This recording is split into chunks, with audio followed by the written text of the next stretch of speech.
अगं मी मेले तरी कोणाला फरक पडणार आहे या घरामध्ये? ही लाली आहे ना, ही तर माझ्या मरणाचीच वाट बघत असेल. एकदा का मी मेले का मग माझ्या या बोया बाबड्या सुनाला फसवून सगळा घराचा ताबा घ्यायला मोकळी. रंजित, काय बी काय बोलतेस ग? माझी सून त्या विचाराची नाही.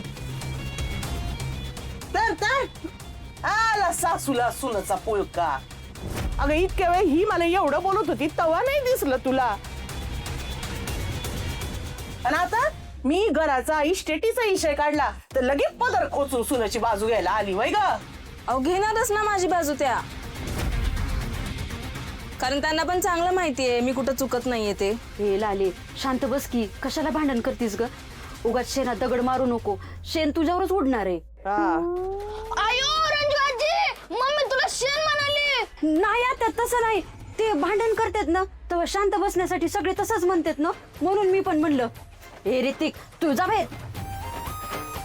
येडा फुफाटा, कधीतरी सासूची बाजू घेत चल की. तुझ्या जावाकडे बघ कशी उरागती मारक्या म्हशी सारखी अंगावर येते माझ्या. अगं मग तुला कोणी दिवसाला सांगितलंय तिला? तर फुलत आहे सगळी चूक माझीच आहे ना. हा मला अक्कल नाही वय ग. जेव्हापासून तुझा लेक आलाय ही सून आलीये लयच बदलली ग तू फुलत आहे. हिनच कान भरली असणार आहे तुझी. हा कोणाला हवी होती ही सून म्हणून घरात सांग ना? बापानं पैशाच्या धमक्या देऊन गोपाच्या गळ्यात बांधलं हिला. त्यापेक्षा या माधुरीशी जर गोपाचं लगीन झालं असतं ना बाई, घरात वाय शांतता तरी लाभली असती. किती गुणाची पोरगी आहे माधुरी, पण हिच्या नकाची सर नाही हिला. मग लावा तिच्याशी लग्न आणि द्या मला हिरीत ढकलू. अगं लाले ऐक की, तू नका ध्यान देऊस का तिच्याकडं? रंजे, तुझ्या जीवाला काय हाड? काय गरज होती का लालीला एवढं सगळं बोलायची? अरे का काय चुकीचं बोलले मी? तर एवढ्या मिरच्या लागल्यात तिला. तू केव्हा काय चुकीचं बोलतीस ग रंजे? विनाकारण कशाला बोललीस पोरीला? माधुरे जा, लालीला समजवत.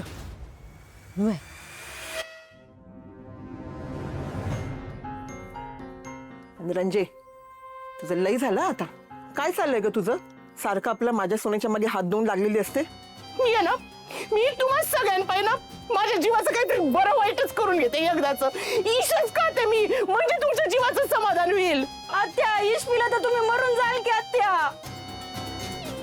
आत्या ऐका की.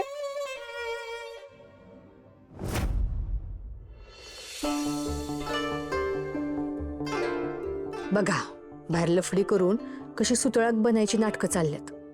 जाऊ दे, आता मला पण हिला समजवायचं नाटकच करायला लागल. लाले, तू नको लय वाईट वाटून घेऊस. आता घरात एवढी माणसं असल्यावर भांड लागणारच की. कोण ना कोण काही ना काहीतरी बोलणारच की.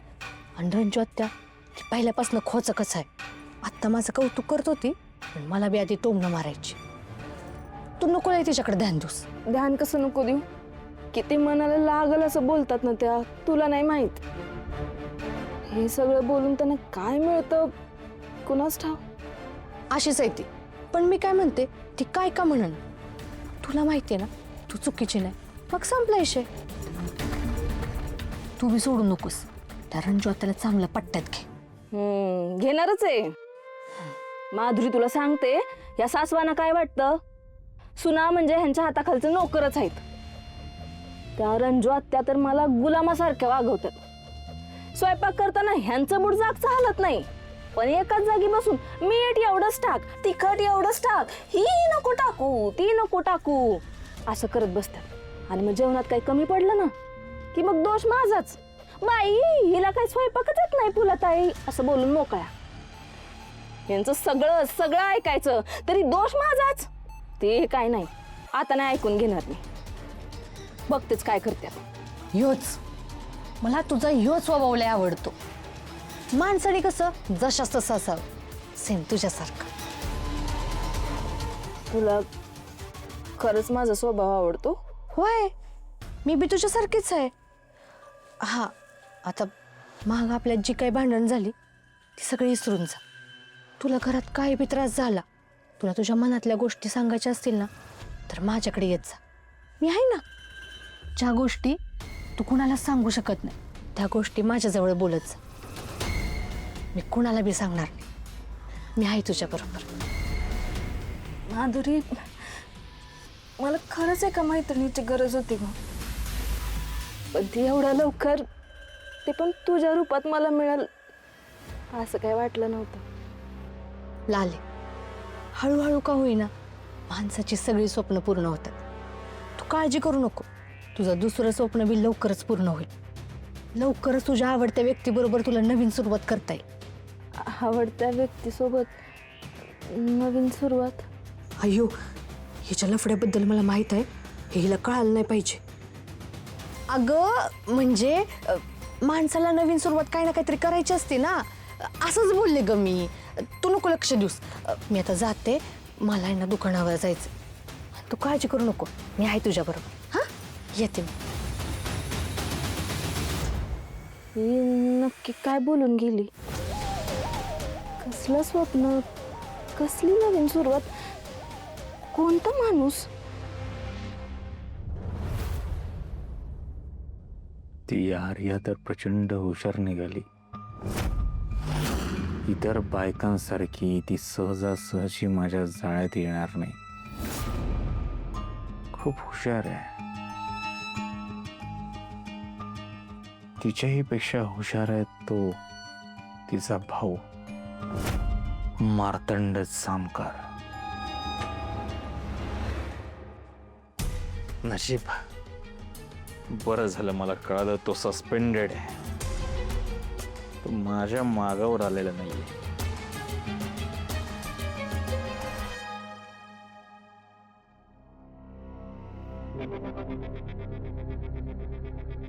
माधुरी, अगं लांब थांब. असं वागणार तो आता माझ्याशी? अगं बघितलं ना, काल लालेला सापडता सापडता पण थोडक्यात वाचलोय. परत लालेने इथं बघितलं आपल्याला तर किती महागात पडेल. ते पक्या मामाने आणलेले ते फोटो, ती स्थळ, त्याच्याबरोबर तुला लग्न करायला लागेल. पण बघितलं तर नाही ना. मग बघायची वाट बघायची का आपण? तुला माहिती का नाही, लाली कधी बी दुकानावर येते. कशाला थोडक्यासाठी रिस्क घ्यायची? माधुरे, तू काय दिवस माझ्यापासून लांबच राहा. तेच नाही ना थांबता येत. असं वाटतं कायम तुझ्या जवळच राहावं. माधुरी, लग्नाची तयारी कुठपर्यंत आली?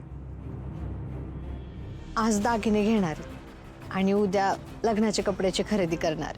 वा, दागिने घ्यायला जाणार?